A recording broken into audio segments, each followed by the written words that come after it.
been doing the show for over a month now, and since I'm starting to get in the groove, I thought I'd take an episode. Oh my god, it's the cat. It's Othello. Say hello, Othello. This is Othello. He is the line producer on this show. He hates his job.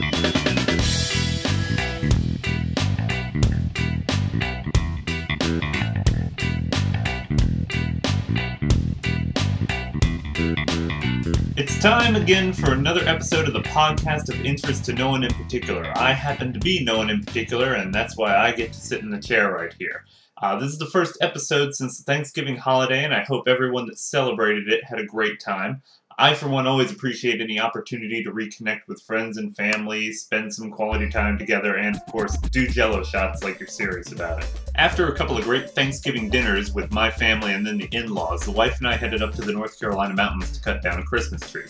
Every year we go to a farm called Lee's Trees, where they make these really great homemade cookies, and I'm going to have to figure out the recipe and share it with you guys because they're just awesome.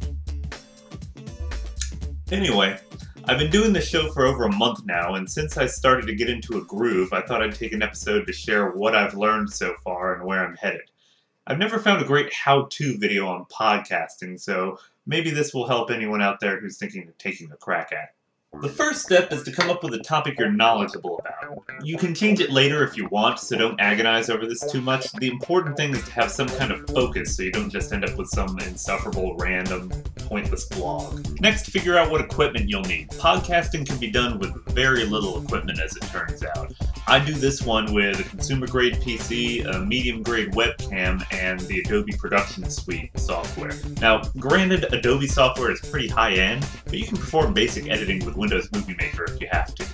Also, I don't yet have a microphone, and I recommend you invest in one, even if it's just a little $35 headset.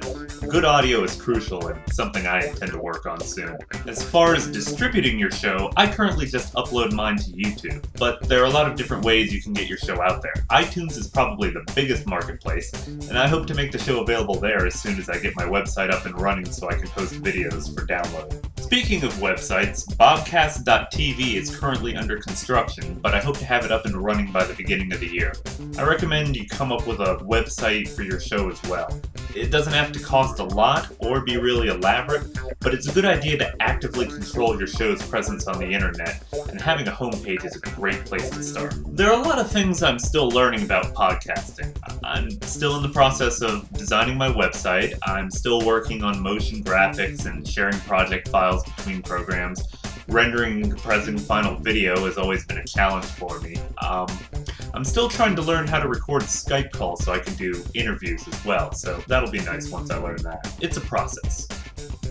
In fact, even though I have a long way to go, I've already learned quite a bit, so here are a few of the most important lessons that might help you out. The first thing I learned is to have a high standard, but don't beat yourself up. You should always make each episode the best it can be, but at the same time, don't let your efforts get derailed just because one element isn't perfect. I mean, it's podcasting. It's okay to put out something that's crappy as long as you're trying.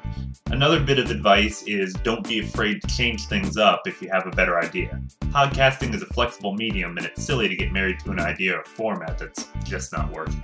The second thing I've learned is to create a routine. When you first start out, it will be a slow, arduous, disjointed process, but after a few episodes, you'll get a rhythm down, and things will be much quicker and smoother. Right now, I can do an episode in about half the time that I did the first one. It'll also speed up your process to create templates along the way. An important part of creating a routine is also releasing episodes in a consistent manner. Nothing is more frustrating to an audience than not knowing when to expect a new episode, so pick a release date you know you can hit consistently and stick to it. Another important lesson is to be careful with copyrighted content, be it pictures, video, sound effects, or whatever. For instance, I decided I wanted to use the song Woo-Can by the band Black Mountain as the theme song for the show. I asked the band's label for permission to use the song, and they responded that it would run me at least $500. Now, I can't afford that, so I started looking for other solutions. I could go ahead and use the song, but then I risk getting my show pulled from YouTube or even sued. It's best to try to do everything above board, so now I use music by Kevin MacLeod, which he gives away for free. I've also considered asking my musician friends to record some tracks for me. At any rate, There are plenty of legitimate options out there, so don't jeopardize something you've worked so hard on by ignoring copyright laws. It's just not worth it. Wow. Got that whole thing in one take. Not bad. You can see me reading the screen, though. Shit. That last story brings me to my final and most important point. Don't be afraid to ask for help, advice, permission, whatever you want. The worst someone can do is say no, and then at least you're a little bit more savvy than you were before. So seriously, don't be afraid to ask. That's most of what I've learned so far. If you go back and watch some of the previous episodes, you can see a huge leap from episode 1 to episode 4.